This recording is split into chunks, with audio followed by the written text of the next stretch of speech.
চাষার ছেলে, পল্লী কবি জসীমউদ্দিন রচিত। এই গায়ের এক চাষার ছেলে, লম্বা মাথার চুল, কালো মুখে কালো ভ্রমর, কিসের রঙিন ফুল। কাঁচা ধানের পাতার মতো কচি মুখের মায়া, তার সাথে কে মাখিয়ে দিয়েছে নবীন তৃণের ছায়া।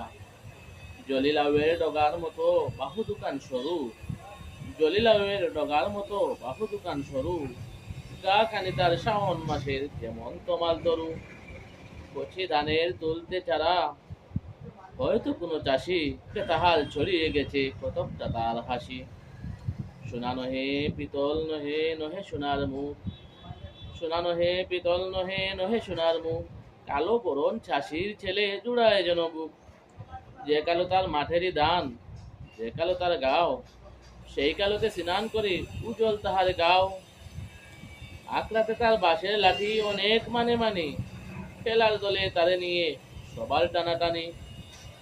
যদিও রূপা নয় কো রূপাই, যদিও রূপা নয় কো রূপাই, রূপার চেয়ে দামি, এক কালেতে ওরই নামে সব গা হবে নামি।